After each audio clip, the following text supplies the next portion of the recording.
All right, everyone, welcome to another episode of Conspiracy or Just a Coincidence. So today I have the most famous guest on COJAC. I grew up watching this man's movie. I'm honored, Bug Hall from the Little Rascals, and many others. Thank you for coming on the show, dude.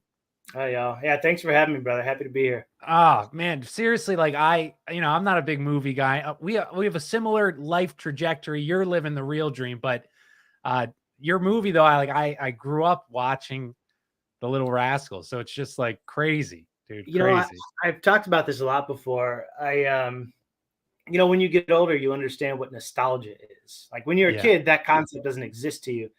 It was when I got older and I really started realizing the strong nostalgic aspect that movie has on people. And I just realized how cool it was to be part of people's nostalgia. Even really early on, as soon as I recognized it, I just thought it was really neat, man. And regardless of my circumstances and whatever else, uh, I really do have fond memories of that movie. The movie itself, I love the joy that people get out of it, and I love meeting people, and they get excited, and I get just excited about it. So could you explain, I mean, for anybody that doesn't know, explain like a little bit of who you are, your past, all those important things. Well, I started acting when I was 8 years old. Little Rascals was my first movie. Spielberg wanted to capture the original Rascals were all just like regular kids, and so Okay. he wanted to capture that. So they did a big nationwide open call around the country, big casting sessions, 4 hours long. Uh, Supposedly they read 10,000 kids just for Alfalfa. Wow. That's the number I heard over the years that the producers would say. So I was just a normal kid, man, going to school in Texas like anybody else, and next thing I know, I'm going to the callback, and then another callback. Then they're flying me to LA for the final audition. And at that final audition, there were two other kids there for Alfalfa, and one of them went in one time, and the other one never even walked in the room. They just Wow. kept bringing me in, matching me with the other kids, and if I had the foresight to understand what was going on, they were basically matching everybody up to me. They had made their mind up that I was the guy. So. Wow, dude, that must have been like such a wild experience for some, like you were 8, you've never had any Yeah, acting things, right, before that? nothing at all. It's kind of, yeah. You don't have context at that age, right? So Right. basically everything is normal, right? So it kind of there wasn't a moment that I didn't think to myself that I thought to myself this wasn't going to happen. Like I was just pretty sure, okay, I'm here, I'm going to get the job, and I'm going to do this thing, and I Yeah. kind of understand what's going on. Um, and that was it, man. I went from there and did, I've done I think 30 or so movies, probably about the same amount of TV shows. And then about 2 years ago, so I had started a development company. I sold a show to Netflix and produced Wow, a I movie. didn't know you did that too. Yeah, I wrote and produced a movie with Selena Gomez and sold a show to Netflix that I created. And my first plan was I just wasn't happy with things. I didn't really know. I hadn't really buckled down and figured out what was going on. I had been sober for a lot of years, and then I had a series of relapses, 4 relapses in 6 years, and Okay. they were far enough apart to where I could kind of shrug them off, Yeah, right. but Right. they were getting closer together, and I just thought, I need to take this kind of seriously. I didn't take it as serious as I should, but so I went to start another company in Texas, and I was thinking, I'll just do a small version of what I'm doing in LA. Do more like the family man version of it here in Texas, and live a simpler life. And I think I knew there was a contradiction in it. I think I knew that it wasn't going to work, but I was just powering forward because it's all I knew, right? Right. Been in that business for 30 years. The idea of not being in that business didn't even cross my mind. It's And scary too. yeah, and ultimately that was the only decision I think that would have saved me. And I had gone through a conversion to Christianity, and so I was grappling with that and like, how do I reconcile some of my moral principles with my work? And um, it just, it was a big boggling of the mind, and it led to one final big sort of relapse, and that one became public. And thanks be to God, man, because that was the slap in the face. I didn't even want to be seen in public. Like I just, I was joking with my buddy. I was like, I was very strongly against wearing the face diapers. I don't, Right. I don't know what kind of audience you have here, but they would agree with you. Yes. I was like, I hadn't worn one Right. in the 6 months or whatever. Good for you. Thing had happened. Not once. I refused. Good. And I was joking with my buddy. I was like, man, the day after this hit TMZ and everywhere, I suddenly was terrified of the virus because I was wearing that mask, right? Shame, so no one could see me, right? Right. That went on for about a week, and I was like, okay, hiding my face is not the solution here.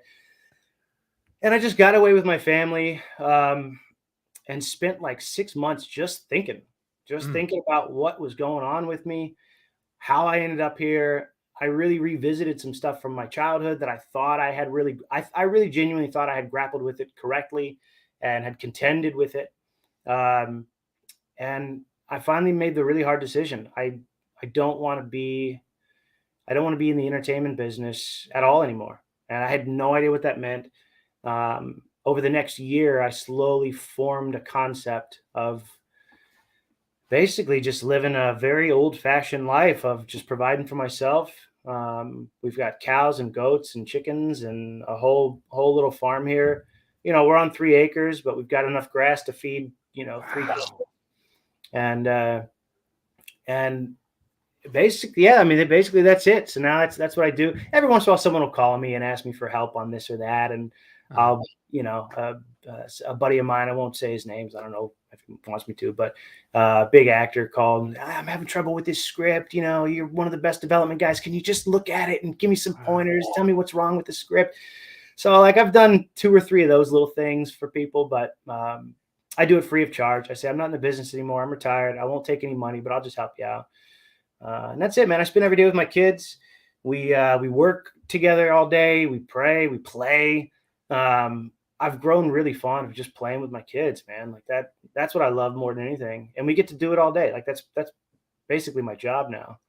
Dude, you brought up it's amazing, like the transformation that you've made. You've seen things that my show's about like conspiracies, and Hollywood often comes up a lot, and childhood actors.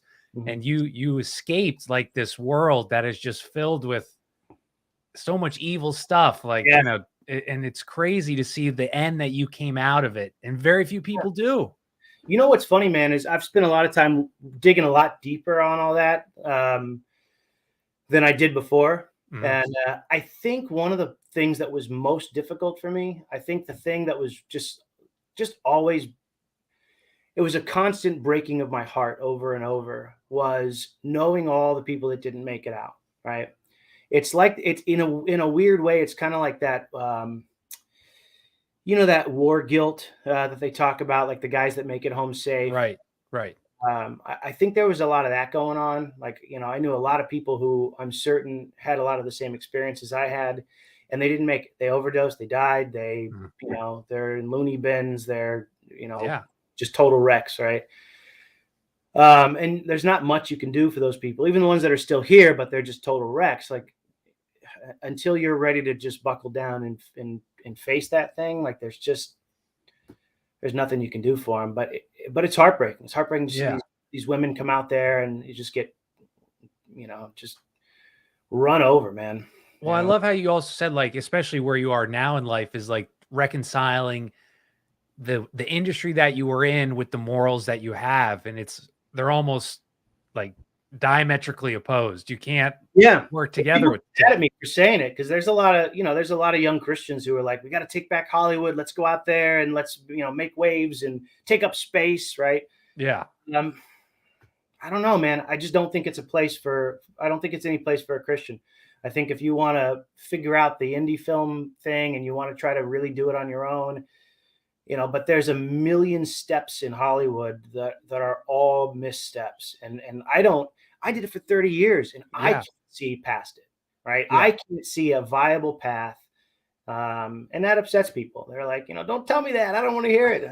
All right, go do your thing, man. I'll pray for you. Do you think that it's Hollywood? It's like a prerequisite. Like you hear all these stories of, like rampant degeneracy and whatever. We won't go into what people know what that means, but and all like, do you think it's a prerequisite for people to make it in Hollywood? You need to adapt to this lifestyle, or is it like something that once you get this power and fame that people they're bored or they're exploring, or I don't know another word No, to use for it. I think that the industry itself draws a certain type of person for the most Okay. part. I think it's just because even some of the best people I've known out there really have trouble making the right decisions when the time comes, right? Because it's what's interesting about the entertainment industry is it touches on every vice, right? If you're a prideful, you want power, you want money, all the things you could be attached to, right? There's something for everyone. You can get all of it. Mm. Fame, and I mean it's just drenched in that vice. So I think it draws that crowd to begin with. I also think that its foundations were rotten. If you really dig into the history of Hollywood, how it came about, especially what happened in the 40s and 50s to Hollywood, like there's a foundational rot that it never grew out of. It's just part of the culture. It's always been part of the culture. As social norms shift and change, various things sort of become okay, and various things get buried deeper, and that's the interplay, I think, in Hollywood. But it doesn't ever really change. Well, yeah, The whole Me Too movement, right. nothing changed in Hollywood. It just got pushed to the side, and it's talked about differently, or you don't discuss that, or you do things and people are doing things in a different way, I'm sure, but nothing really changes. Yeah. Well, I mean, the rot you said, like Charlie Chaplin, didn't he have like child brides and Yes. they would, was it Shirley Temple? They like have her sit like on a block of ice and like this crazy stuff that today Yep. you'd be, and you're right. I don't, what changed? Like there was no major shift in Hollywood.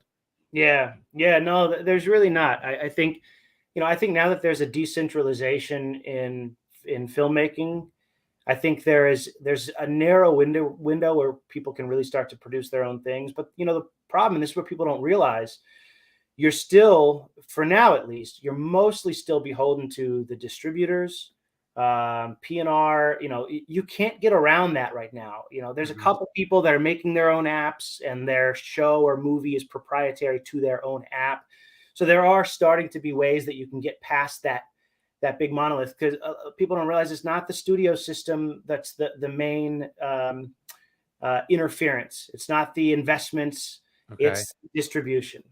Right? That's Ah, that's the bottleneck, is the distribution. Eventually, you have to go through Netflix or Fox or one of those big companies, right? that's a great point.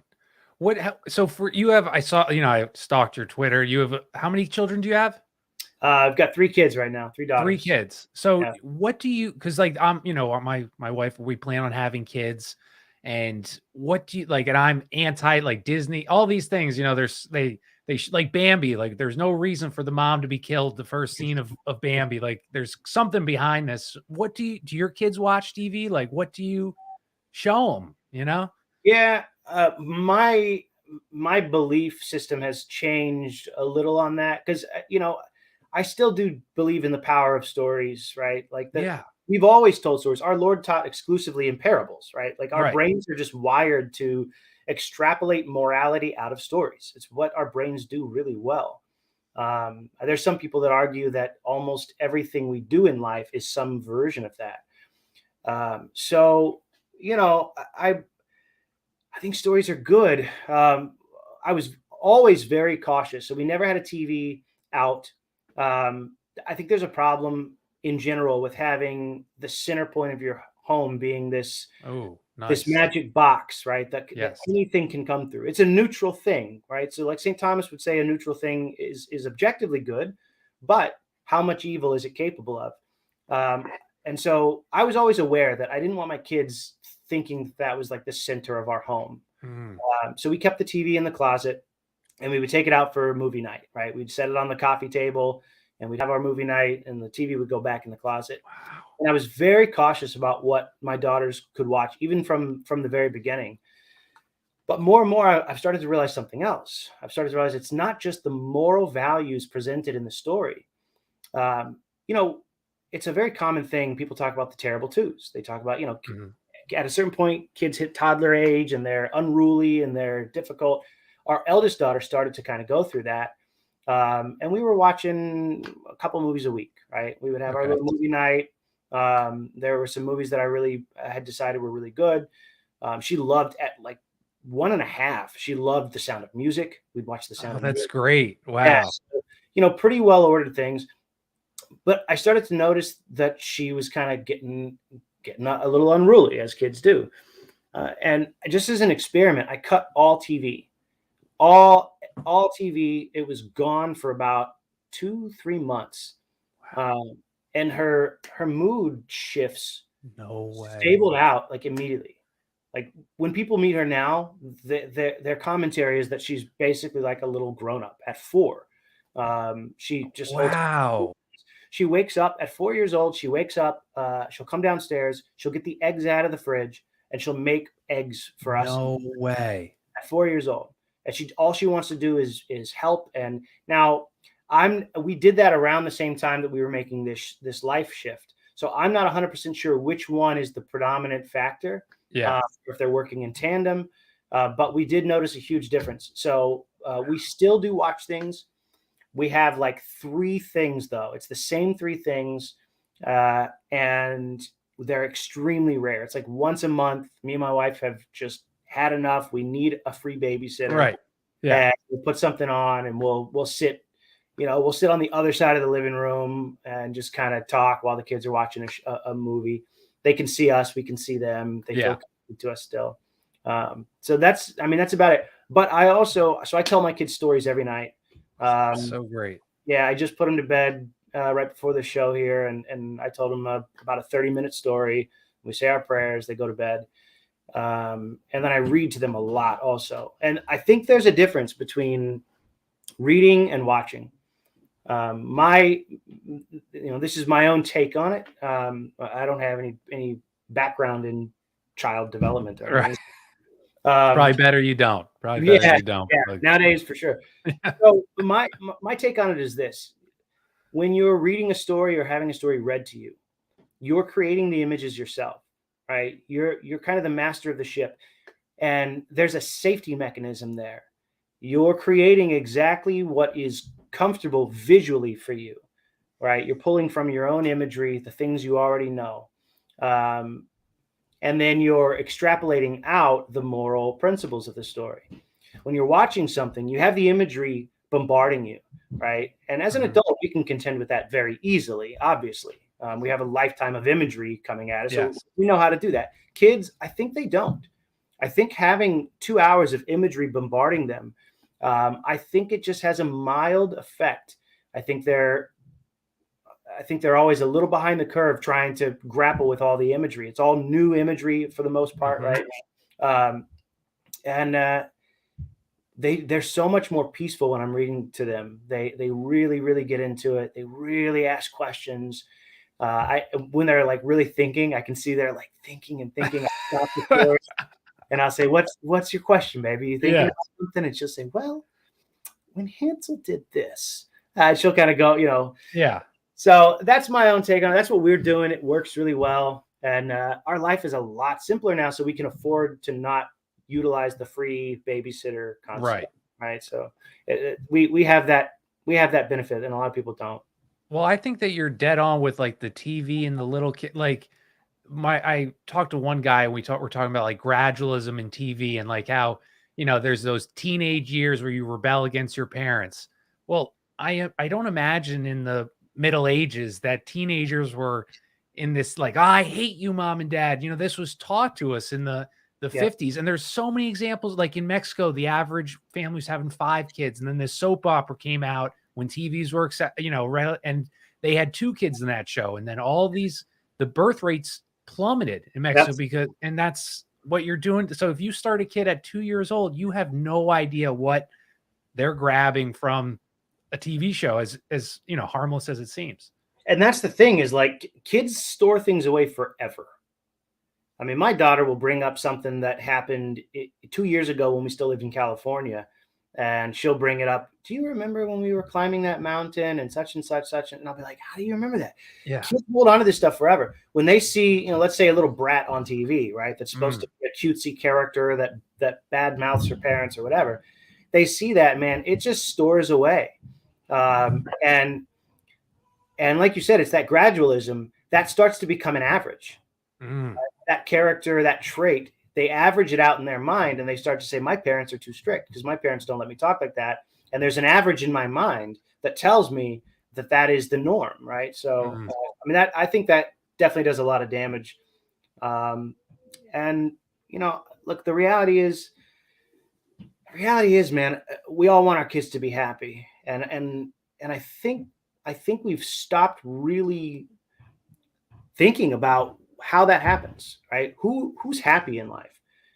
I think it's people that are content with their lives, people who are generally even keeled because they accept their reality. They pick up their cross and carry it. They just kind of face the world, right?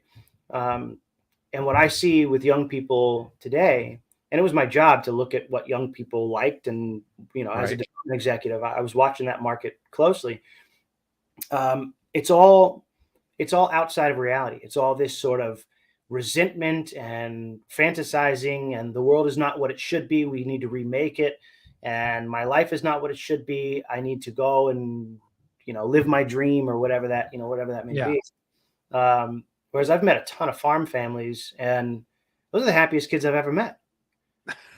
They're the happiest kids I've ever met. They're just generally content with their lives. They can talk to basically anybody, have normal conversations, and you know, they're not talking about all their wild-eyed dreams that are the only way they can possibly be happy. And by the way, if that happens, right, you hit the jackpot. I hit the jackpot. I wasn't trying to be an actor.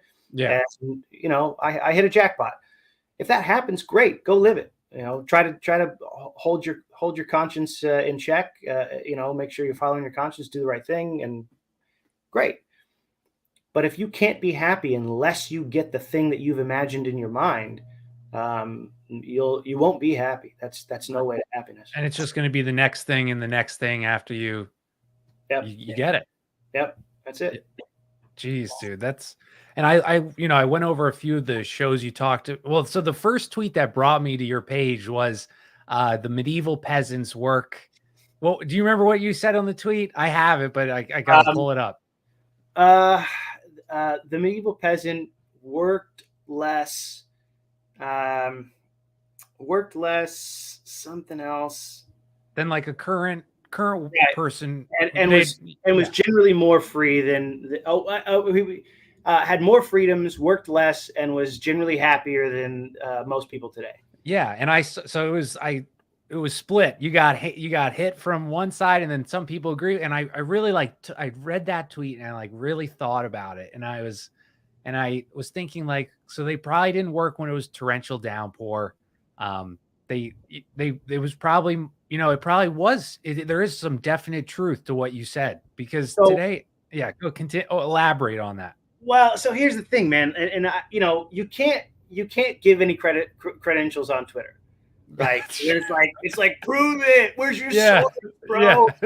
Well, ain't nobody got time for that. I'm not gonna go dig through my library and start sourcing everything for a tweet that took me 15 seconds to Right. But the reality is, I have a massive library full of history books. Medieval history is my passion. Wow. It's part of what brought me to Christianity.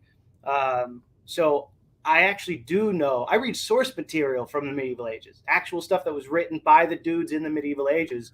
Wow. Scribes during the Crusades, like, you know, some people that love history read commentary on history. Yeah, that's what I do, I think. Well, and that's great. That's what you know got me into loving history. Yeah. Eventually, you start moving into the source material, and you can read all kinds of crazy stuff. But look, the reality is, they worked harder, and this is, I think, a lot of people misunderstood this. They worked harder than almost anybody today, but they worked less frequently. Mm-hmm. They had huge breaks. The average peasant worked, you know, roughly 150 days a year, something like that, right? That's a lot less than the Wow. average person today. Yeah, it's a lot less. Yeah. No, that's And what. they Oh, partied like crazy. They were the happiest people in the world. There were feast days galore. They celebrated every major feast day, once a week, 3 times a week. It was like there was always festivities and celebration. And then people look at it as a kind of slavery. Look, the peasant didn't see himself as a slave. Our modern concept of slavery is, at least the more recent version of chattel slavery, is wildly different than a guy who basically it was a two-way street, because while he wasn't free to just pick up and go do whatever he wanted, no one was free to kick him off the land either. If a new lord took over the land, the peasant was part of the land. Nobody could say, get out of your house. You don't pay your taxes today, you're going to get kicked out of your house, right? yeah, among other things. Among other things, you could not kick a peasant out of his house, right? For thousands of years of history, he ruled the land far more than the lords did. That's very interesting, dude. I love I read this. I'll get the book to you, but it was about the Dark Ages, how the Dark Ages were made up. Have you ever heard this theory? Yeah, no, that there were no Dark Ages. The Enlightenment. Yes. During the Enlightenment, there was a new drive to basically demonize the foundations of Christianity in the culture, because they recognized that Western culture was built on Christianity. Mm-hmm. So they rolled back and they idealized Rome and Greece, okay, and besmirched the early medieval ages, which is what people now call the Dark Ages, whereas most secular historians, even non-Christian ones, refer to the Dark Ages as the early medieval ages, because they know there was no Dark Ages. It was actually a huge boom in education. Schools were built. More people were learning to read and write than ever before in history. I mean, it's a wildly different time than what people think. Well, and this theory even goes into how the Crusades, they basically, I forget the guy's name who did whose theory it is, but there's a few of them. But they said, just for example, the Crusades, does it make sense that somebody waited, the Christians, they had these Muslims come in, steal a third of their land, rape their women, all this stuff, and wait 300 years to go? Then now we're going to go attack them. So it's and that's just one of the, he has all this other evidence, but I found that really interesting they use that as, like you said, to demonize kind of early Christianity and to prop up the Islamic Empire. They dominated. The Christians were just poor idiot farmers. Yep. And there's very little evidence that supports this claim, because there's no records from this 300 years that supposedly happened. Yeah. So that's basically a big part of what brought me to Christianity, was those big milestones in history that we look at, like the Inquisition, the Crusades. There's a bunch of them. Yeah. The supposed battle between science and the church, right, and Galileo and that kind of stuff.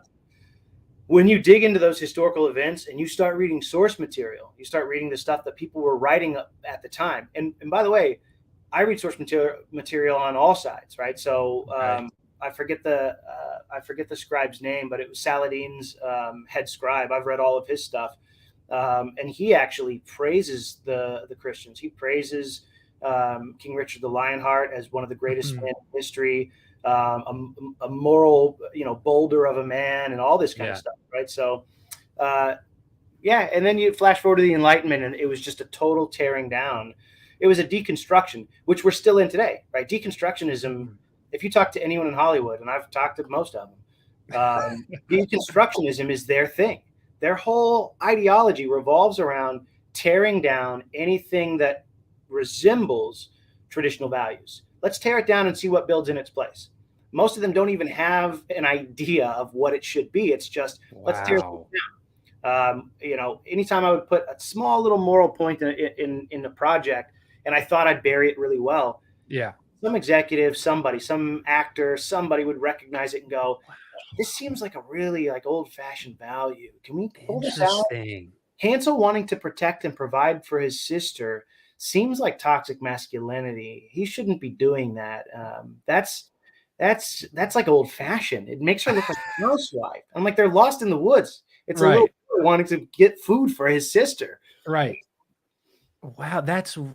I mean, that makes total sense. Again, this is like a conspiracy show, so all I talk about is removing traditional values and how look where it's already gotten us. So it's clearly working wonderfully. But that's amazing that you think that it's like almost like whether it's subconscious or consciously a concerted effort to remove anything that resembles thousands of years of historical.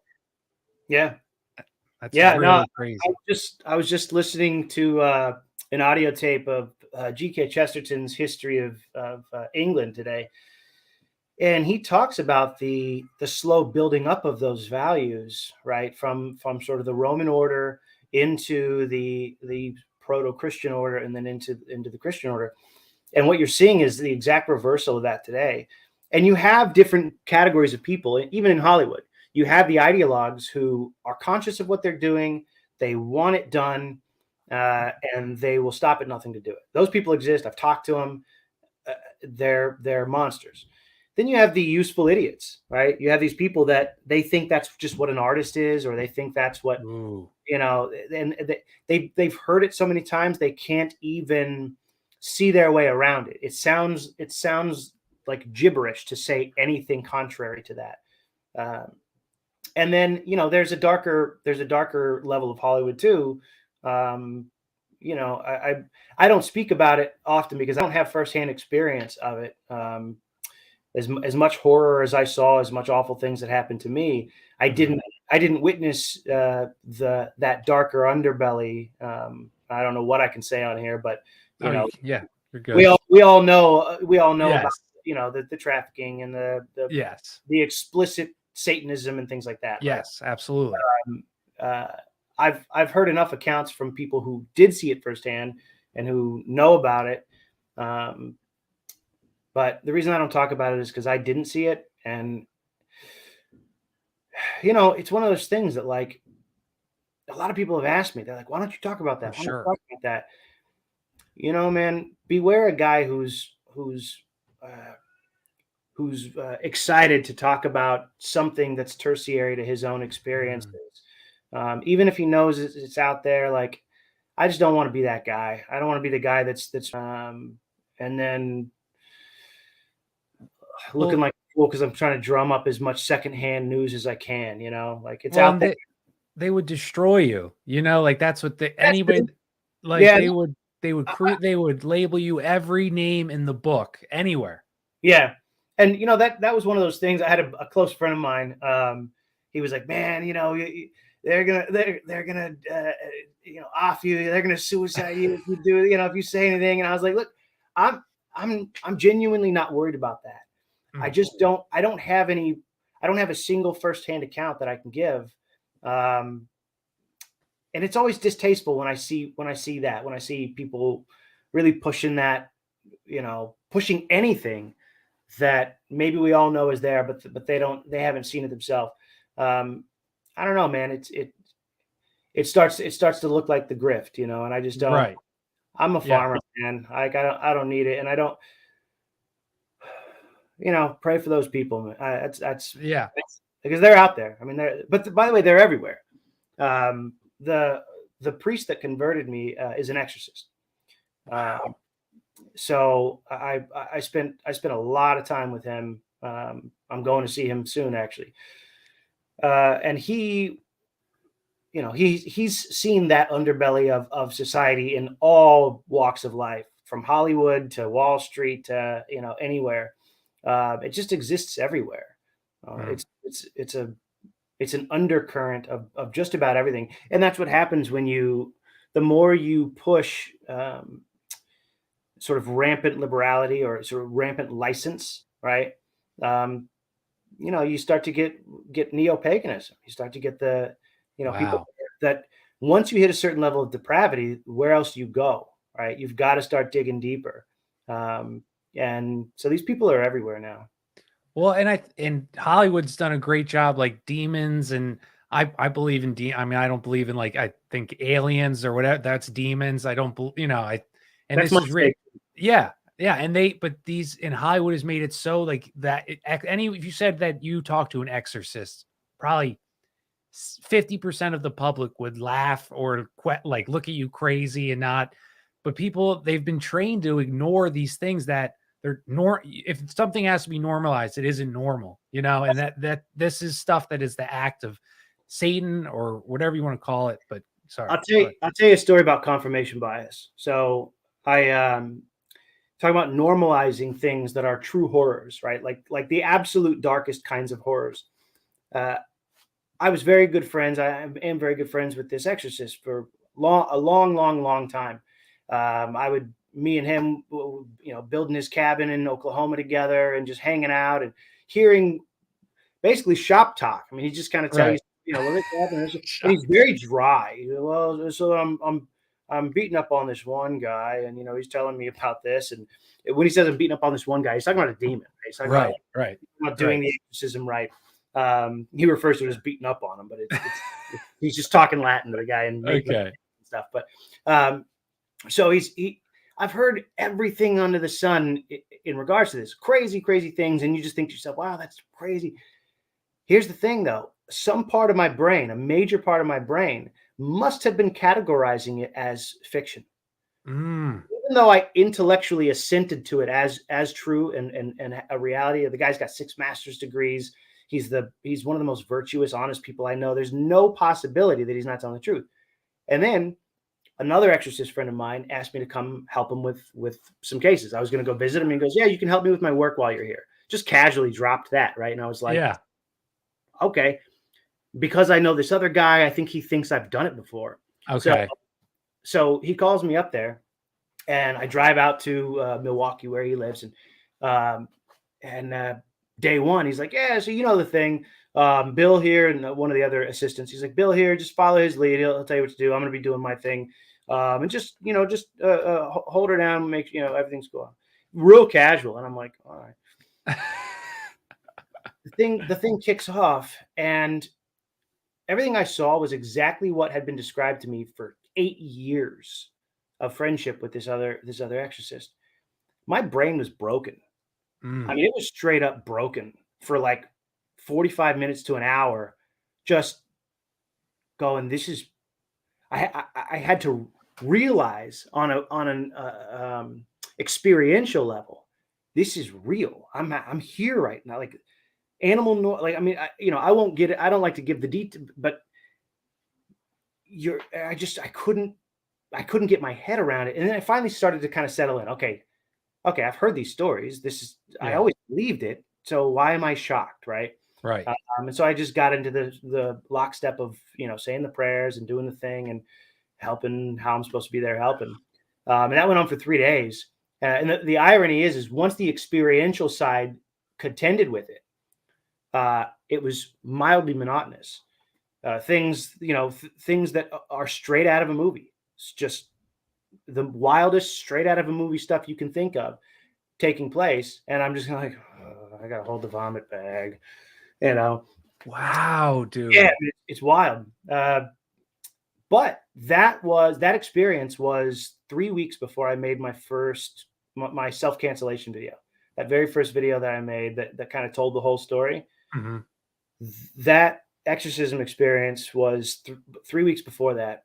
And that changed everything for me, man. That was like, it's all this stuff that I already knew. It was already part of my faith. Mm-hmm. And it suddenly became real in a completely different way.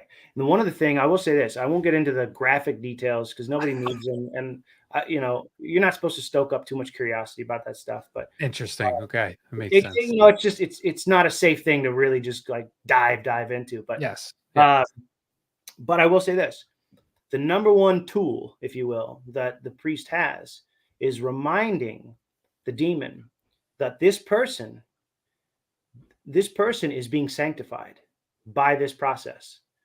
This person is becoming holier. They're growing closer to God. Because when you're going through that process, a lot of people think the priest just comes in and he does his thing and that's that. Right. Yeah. It's months or sometimes years of being on a strict prayer regimen in preparation for the exorcism sessions. So these people, they're not allowed to watch TV, movies, music. They're on a strict prayer regimen. Like it's a very regimented thing. It's like a recipe almost. Yeah, it's exactly right. It's preparation for battle. So the beauty of it is this process, and some of them give up, by the way. Some of them are like, I don't want to do this Makes anymore. sense. And Yes. they're gone. A year of, having to do 3 hours of prayer a day. Right. Right. But the ones that stick it out, man, these people I saw in 3 days were like walking saints. There was this woman that came in. I couldn't tell you her age. It was the strangest thing. I couldn't tell if she was 20 or 50. This little Hispanic woman. She didn't even speak English. And the second she walked in the room, there was the most moving sense of peace and tranquility from her that I've ever experienced from anybody in my life. Just an insane amount of beauty, that deep soul kind of beauty, and I was so moved by her. And then the exorcism starts, and it's like all everything just breaks loose. It's nuts. But she also carried with her this. You ever see those people that have suffered a lot, but they didn't grow bitter? They've suffered well, and they just sort of carry this dignity about them that the average person doesn't have. That's what this woman carried when she walked into the room, like a great suffering that she was just shouldering. And so these people are suffering, but they're becoming holy, right? They're becoming sanctified. They're growing closer to God. And that's what the priest says to these demons the most. When he's torturing them, when he's trying to get information, when he's beating them up, because that's the whole process. The whole process, you just annoy them until they give you the information they have to give you for you to get them out of there, right? Wow. That's the number one tool. The number one tool is so-and-so here is growing closer to God every day. You are doing God's will, and you don't even want to. But even not wanting to, even against your own will, you can't help but do God's will, right? And it drives them nuts. No! Like, wow, dude. It drives them absolutely crazy. So I'm driving home. I got a 6-hour drive or something ahead of me after 3 days of this. And that idea kept spinning in my head, right? And I realized that no matter what we're doing in life, whether it's God's active will or his passive will, we can't get out of that. Right. We're all part of this masterful orchestra. But are we going to be on the side of it that we resent? Are we going to have done his will and resent it because we are not part of his will? Right. Our will is contrary to his, and yet we've accidentally, against our own wishes, done it anyway. Right. By some cautionary tale or by, whatever. Yeah. Or are we going to conform ourselves and be joyful that we're doing God's will, right? And see that we've done it and say, thanks be to God for that. That idea is what spun and spun and spun. And I said, I'm starting a farm. That's what I'm doing. I'm going to get some animals. I'm just going to spend every day with my daughters. We're going to talk about all the good things in life, just whatever good things come to mind. And we're just going to live a peaceful, happy life, because that can't be contrary to God's will. I don't know about everything else in this world, but that can't be. Right. Dude, it's crazy. Like, our grandparents, or maybe they were farmers or they lived in rural areas, and they thought, and just like how parents push college and stuff, because they think the goal back then was to get into the city and have people do these things for you. And it was, I think they made a huge mistake. They didn't know what they didn't know. And they thought that was the better life and every parent wants obviously the better life for their kids, but it sent us down whether it was them or propaganda, the trajectory, we went in the reverse. And it's amazing that you are going back. I think a lot of us are going to have to go back for things to get just on a natural level, right? Forget sanctification and stripping everything off and running to win the prize. Forget all that. Yeah. Just for a second on a natural level, look at society. What happened was pretty simple. What happened was Marxism, which, the Enlightenment is actually sort of a proto-Marxism. Interesting. The same organization. If you're a conspiracy channel, so you know a lot of this stuff. Right. The same organization, the Masons, all those guys, that funded the Enlightenment, that funded the French Revolution, that funded all of that. Yes. They also funded Marx, right? The goal being the destruction of the family unit, because here was the Christian principle that the cool thing about Christianity sort of booming up out of the Roman era was no principle was really necessarily contrary to what people already understood to be true. Everything just built on top of it, right? So we understood duty, we understood society. But what we suddenly realized was that the family unit is the foundational bedrock of a society, not the individual. And this is important because this goes contrary to everything we believe today. We believe that every man is his own sovereign, right? It's hyper individualism.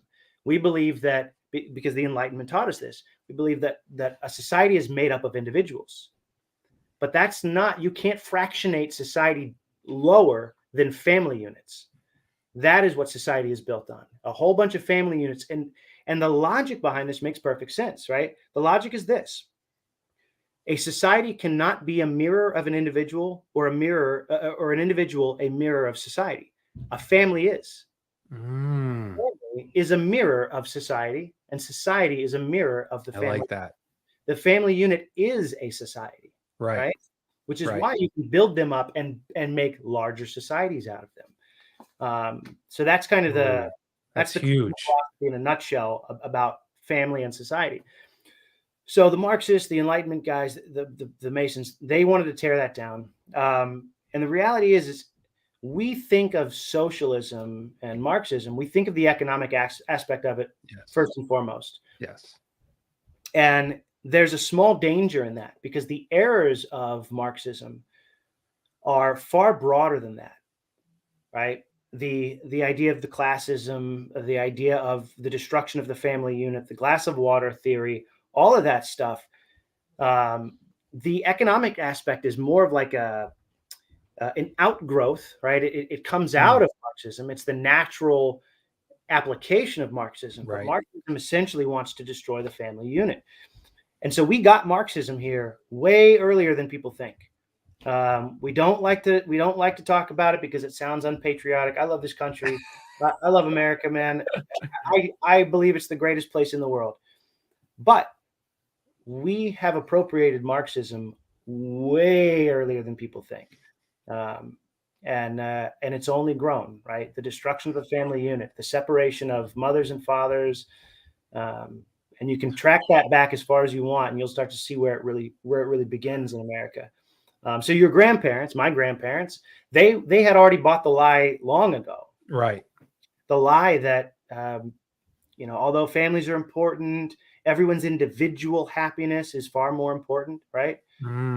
Which is why I should get my kids off into the city instead of teaching them that someday they're going to take over the mantle that I've passed down. And someday they're all going to be responsible for each other because me, the father, the head of the family unit, I'm going to go someday. And so my oldest son is going to replace me. And that's not so much a privilege as it is a duty. Now you're charged with the care of your mother, your sisters, right? Rather than just continually fractioning families out.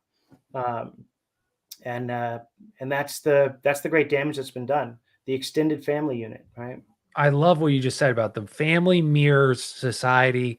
It's like the macro and the micro. That's awesome. The macro and the micro, man. And you can't get that with an individual. There's no such thing as an individual being a microcosm of society. Right.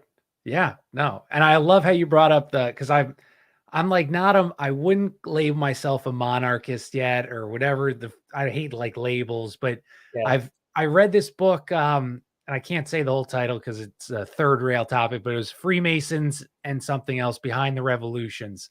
Yeah. And that book opened it was a French author, I forget his name, and you, just like you said, these secret groups systematically went through Europe, causing these revolutions to institute constitutional republics. So if we all, in the conspiracy world, we all know Freemasons are not good. They don't have your back. So why would they do this? Why would they make you think you're not free under this king, but now you are? Now we're so free. Look how we can't even say what we want on YouTube, but we're so free, right? We can't say what we want on YouTube.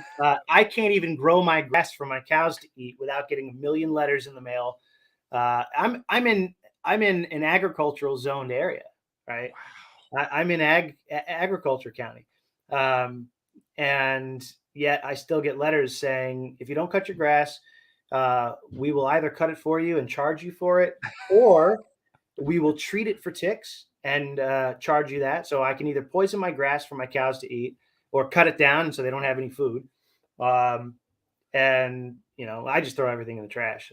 Right. I read a bunch of them early on, and now they just go right in. But the reality is, yeah, that the land of the free, but we never stop to think about what that means, right? Like nobody, the means that a man, it was sacred to provide and protect your family, right? Provide for them and protect them, both the material and the spiritual good. Mm-hmm. That was a sacred duty for 1,700 years of Western culture. Nobody, no king, nobody could infringe on that, right? And we do have the bad examples. There are always exceptions, but man, we remember those exceptions so clearly. Why are there 1,000 kings for every one exception that we know really well, right? Why are there 1,000 kings we never heard of? Agreed. We no matter how much we dig, we can't find hardly anything on these guys. The reality is because life was normal.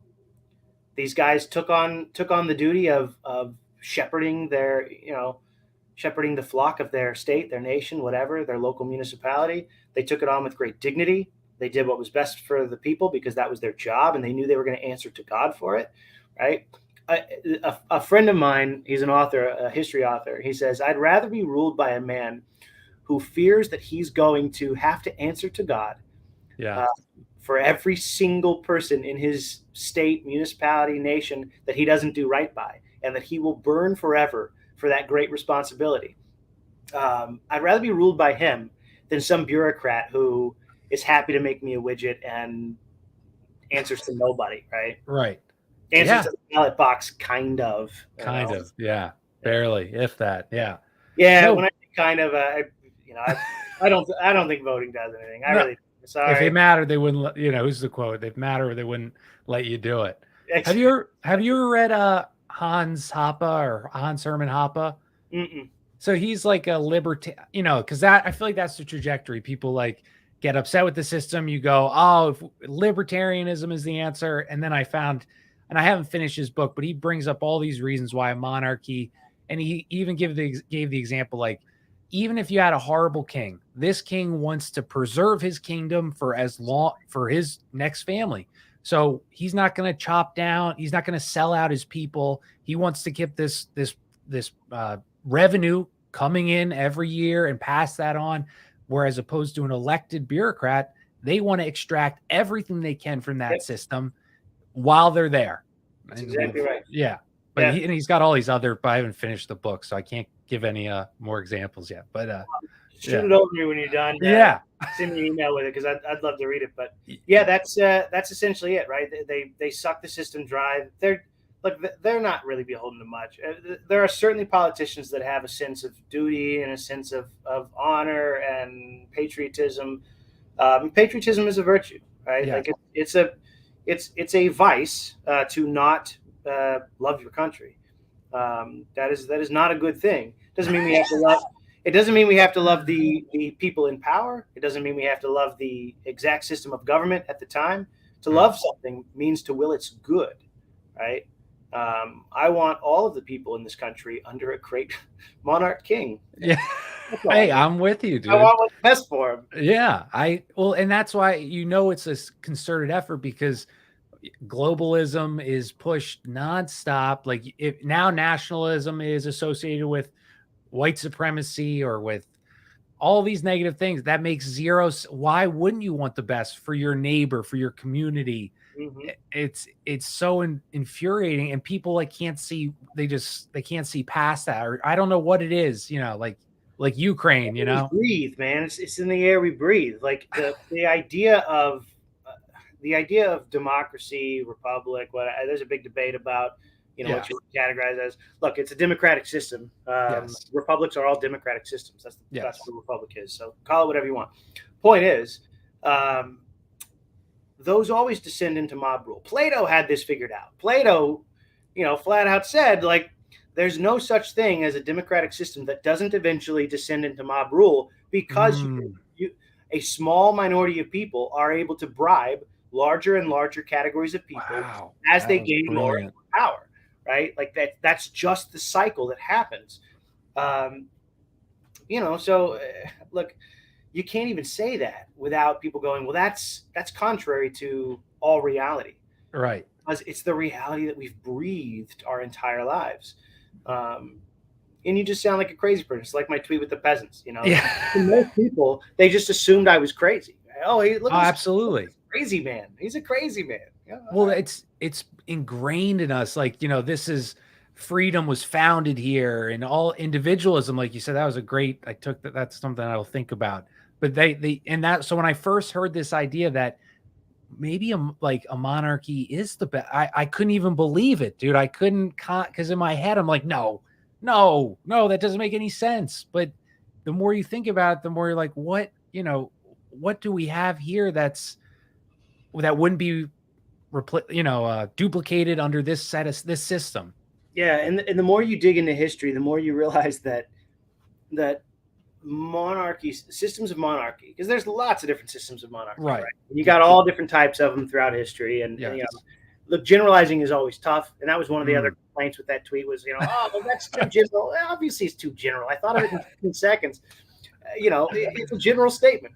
Yes. So monarchy, very general, but the more you dig into various systems of monarchy, you start to realize there was more polity in monarchy than what we currently have today, meaning there was more subsidiarity and more governance from the bottom up, right? The idea that each local area, even just the smallest little village of 100 people, would have its own council of elders who would talk to the people and figure out what their little municipality needed, and they would vote on it.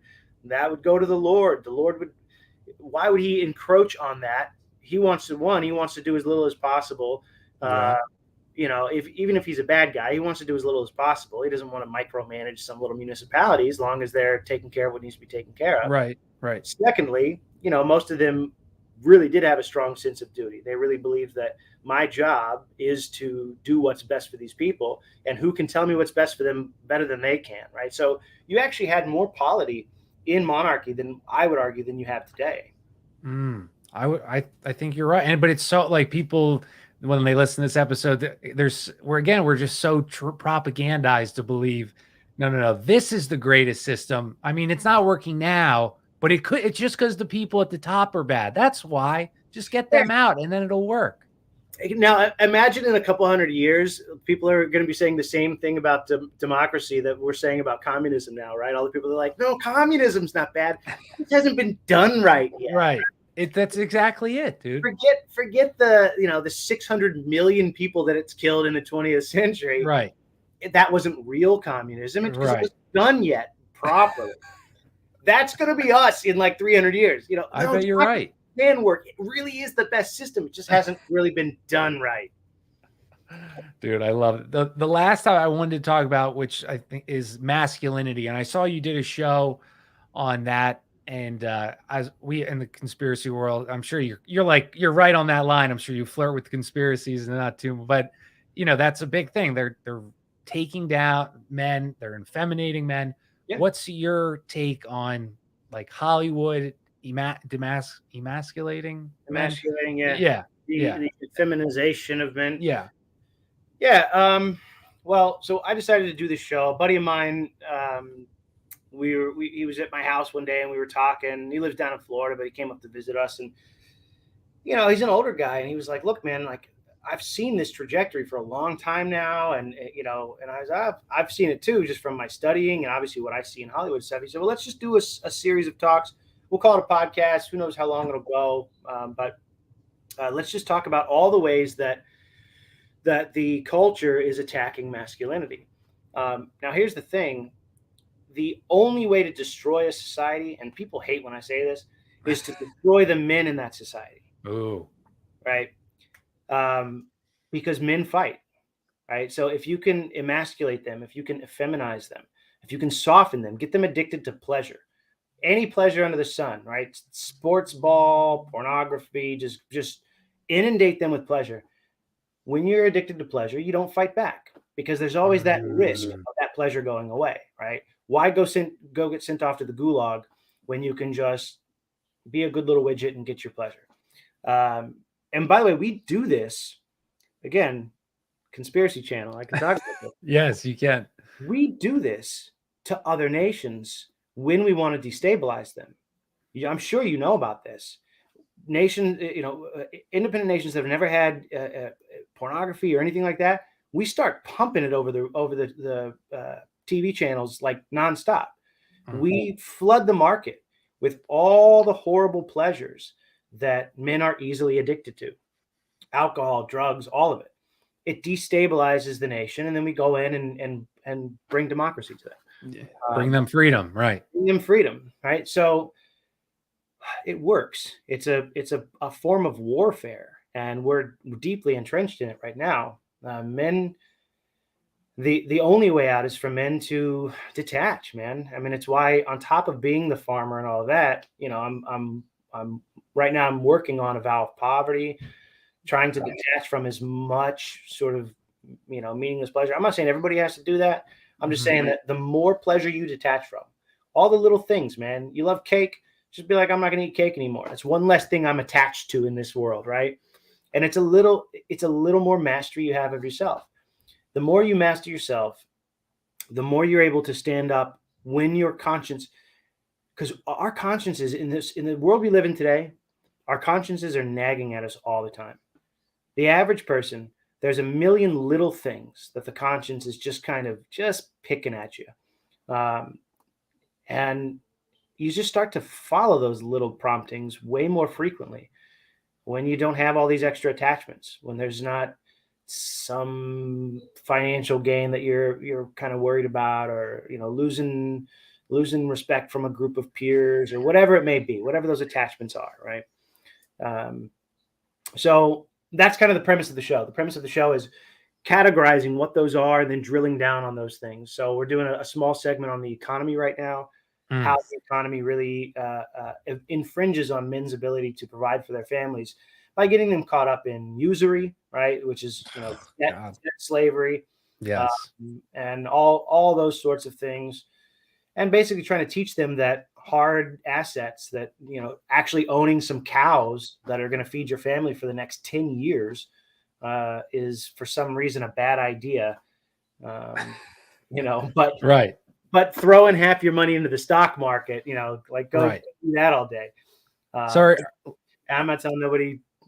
This is not financial advice. That's what Bug is saying. Yes. I like that I have my needs provided for me and my family for the next 10 years. That makes me very happy. Absolutely. So are you a silver? I own silver. Are you a big silver guy or no? Yeah, I think a diversification of hard assets is good. I like silver because it's great for bartering and trading. Yes. When things happen, it's a lot harder to do that with gold, right? Yeah, absolutely. But gold is I think always going to kind of be the gold standard, so to speak, right? Yeah. But look, valuable things are valuable. All societies have valued gold, even though there is the fringe group that is desperately trying to disprove that that's true by finding a couple examples through history. Even those examples, by the way, are wrong, but I won't get into that. Valuable things are just valuable. Silver is valuable. Gold is valuable. Food is valuable. But right now in our society, bullets are valuable, right? Just having hard assets that are tradable. That my goal is to be a non-purchase family within the next 5 years. Wow. So I want to get to the point where everything we get is either produced ourselves, or something we produce ourselves is directly traded with somebody in our community. We live in a really cool agrarian community where everyone's kind of that mindset. So everything's just bartered and traded, right? And given away. So when we have extra and we don't really need anything, and you can't sit on carrots forever, you know what I mean? Right.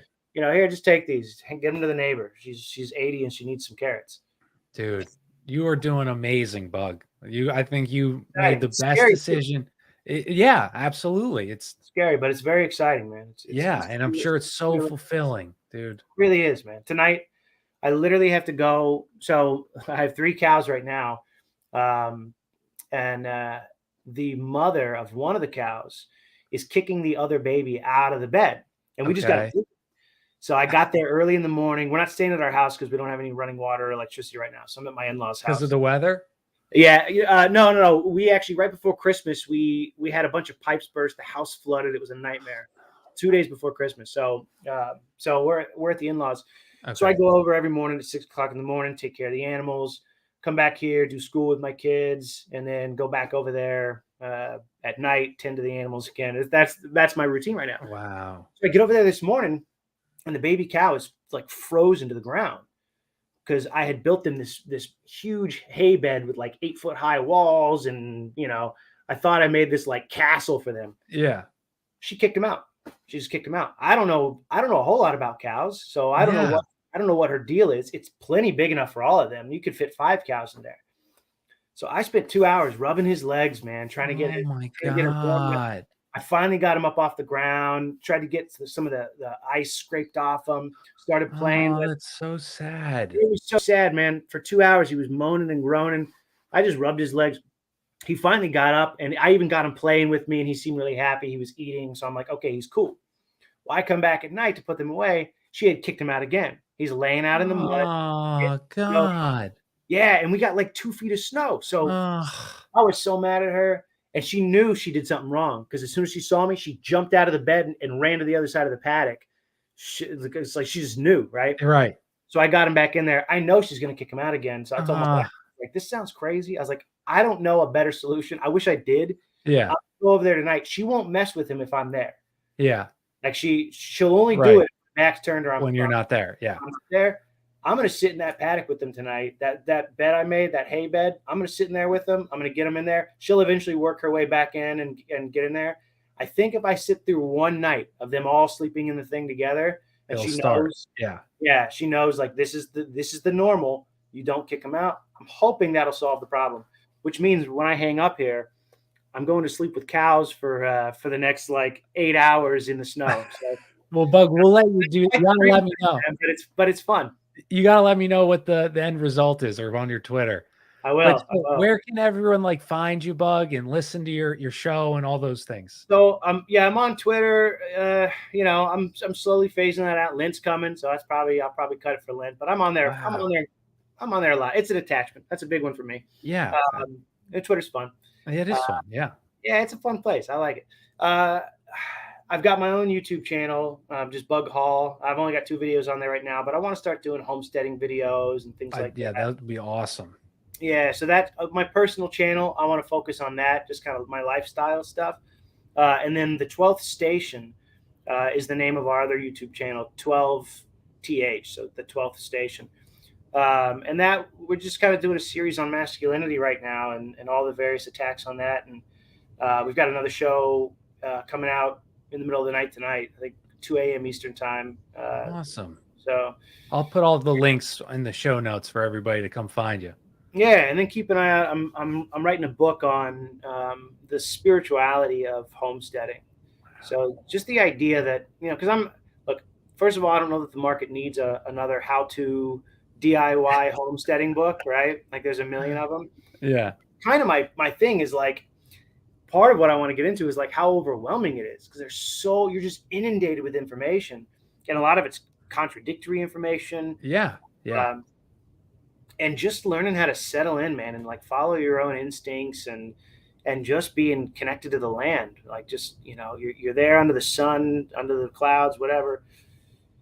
And you're just kind of praying. Our Lord gave us a mandate to pray constantly, to pray unceasingly. And what I found is I never could even scratch the surface of that idea until I started working on a farm. Because I'm just kind of there. You're just kind of, you're in a state of kind of mental prayer, right? A meditative. And by the way, Christians use the term meditation for 2,000 years until the 60s. They threw that term out. But, you're meditating all day. You're just looking at the world that God created and your kids are there, man, and they're laughing and playing. And then they want to help you with something and you're just present with them. And kids know when you're present with them. That's the most important thing of being a parent. And they just know. They know when you're BSing them, and they know when you're really, really there with them. They can tell the difference, and they prefer that you're present. So absolutely. it's Bug, a great joy. this was an awesome, dude. We're gonna have to do it again, and you got one book sale to me already, so you let me know when it's done, man. Nice. But Nice. let us know about the cows. Thanks for doing this, dude. I really enjoyed speaking with you. So we'll Thanks have to for do it that. again. I much appreciate it. All right, Bug. Take care. All right.